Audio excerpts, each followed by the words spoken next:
Ovidio Guzman Lopez, alleged to be a leader of his father's former cartel, was captured in Culiacan and flown to Mexico City on Thursday.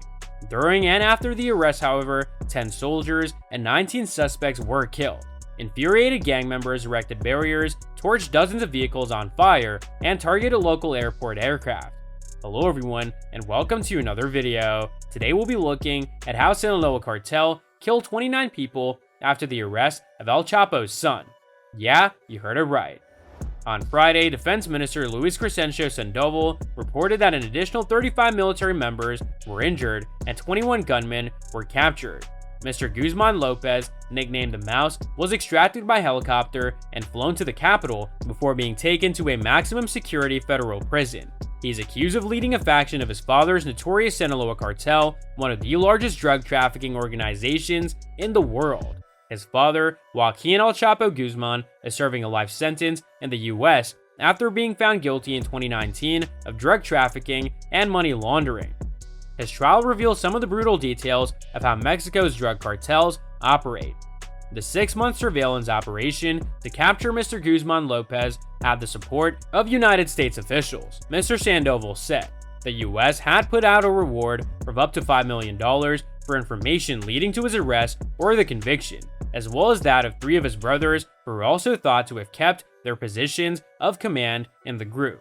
But a federal judge in Mexico has now suspended any extradition process against him, according to local media. The operation, which began at dawn in Culiacan in Sinaloa State, northwest side Mexico, sparked a wave of violence from armed cartel members. Dozens of vehicles were set alight, and at least 2 planes at Sinaloa airports were hit by gunfire, and attacks blamed on the Sinaloa Cartel.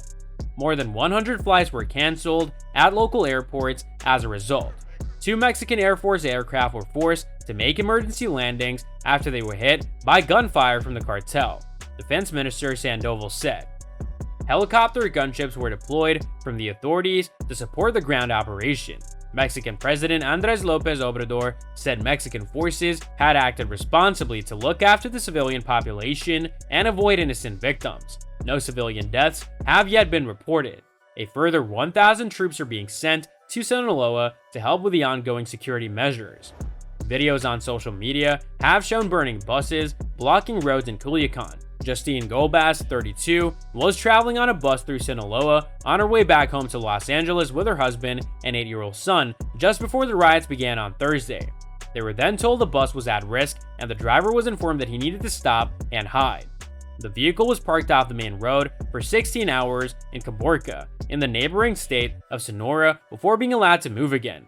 There was a lot of fear, people were scared, Ms. Golbas said. Our bus had just passed the spot where it happened. Literally, if we had waited another 30 minutes before passing, we would have been in the cross of it. We've also seen security guards, some in cars, and some in big tanks going south. We may have been far from it, but we were close enough to see many people driving pretty fast in the opposite direction. The fuselage of a plane scheduled to fly from Culiacan to Mexico City was hit by gunfire during the operation on Thursday morning as it was preparing for takeoff. Mexican airline Aeromexico said. No customers or employees were harmed, it said. A video posted on social media appears to show passengers crouching and cowering in their seats.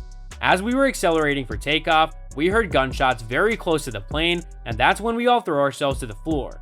One of the passengers, David Tellez, told Reuters news agency. Culiacan Airport resumed operations on Friday. US President Joe Biden is due to visit Mexico for a North American Leaders Summit next week. He'll now arrive on Sunday, a day earlier than previously expected, according to a tweet by Mexico's Foreign Minister Marcelo Ebrard. No reason was given for why he's arriving early. There were blockades in different parts of the city, and residents were urged to stay at home.